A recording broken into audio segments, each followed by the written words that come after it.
తెలంగాణ జానపద పాటలకి ప్రాణం పోస్తూ తన గాత్రంతో కోట్ల మంది హృదయాలను గెలుచుకున్న సింగర్ మధుప్రియ మరోసారి వార్తల్లో నిలిచారు. రాష్ట్రంలో రాజకీయ సెగలు పుడుతున్న ప్రస్తుత తరుణంలో ఆమె తన మనసులోని మాటను కుండబద్దలు కొట్టినట్లు చెప్పారు. సోమవారం జగిత్యాలలో జరిగిన బీఆర్ఎస్ బహిరంగ సభలో పాల్గొన్న ఆమె మాజీ ముఖ్యమంత్రి కేసీఆర్పై తనకున్న అభిమానాన్ని చాటుకుంటూనే ప్రస్తుత కాంగ్రెస్ ప్రభుత్వంపై విమర్శలు గుప్పించారు. జగిత్యాలలో నిర్వహించిన కేసీఆర్ ప్రజా ఆశీర్వాద సభలో మధుప్రియ ప్రత్యేక ఆకర్షణగా నిలిచారు.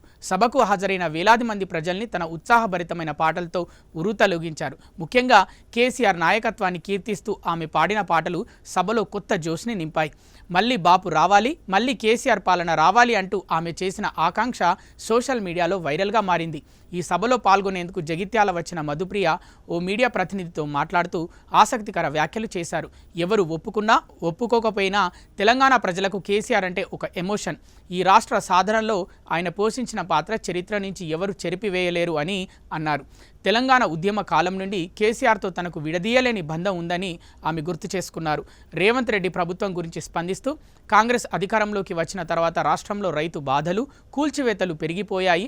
కేసీఆర్ సీఎంగా ఉన్నప్పుడే తెలంగాణ బాగుంది, అందుకే మళ్ళీ ఆయనే అధికారంలోకి రావాలని కోరుకుంటున్నాను. నేను ఎప్పుడు కేసీఆర్ పక్షమే ఉంటాను. రేవంత్ రెడ్డి అడిగినా సరే నేను వారి కోసం పాటలు పాడను అని సంచలన వ్యాఖ్యలు చేశారు.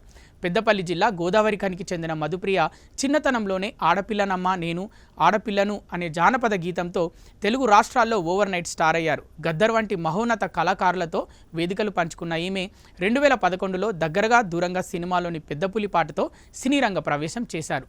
శేఖర్ కమల దర్శకత్వంలో వచ్చిన ఫిదాలోని వచ్చిండే మెల్లమెల్లగా వచ్చిండే పాట మధుప్రియ కెరీర్ని మలుపు తిప్పింది. ఈ పాట అంతర్జాతీయ స్థాయిలో గుర్తింపు తెచ్చిపెట్టింది. ఆ తర్వాత సరిలేరు నీకెవరు, బంగారాజు, సంక్రాంతికి వస్తున్నాం వంటి ఎన్నో సూపర్ హిట్ సినిమాల్లో పాటలు పాడారు. ఇటీవల సంక్రాంతికి వస్తున్నాం సినిమాలో గోదారి గట్టు మీద రామశిలకవే సాంగ్తో మధుప్రియ మరోసారి టాక్ ఆఫ్ ద ఇండస్ట్రీగా నిలిచారు.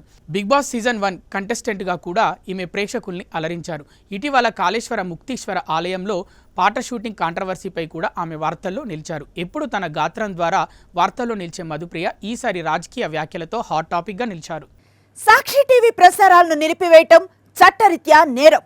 సాక్షి టీవీ ప్రసారాల కోసం మీ స్థానిక కేబుల్ ఆపరేటర్ను వెంటనే సంప్రదించండి. DTHలో ఇంటర్నెట్లో కూడా సాక్షి టీవీ ప్రసారాలను వీక్షించవచ్చు.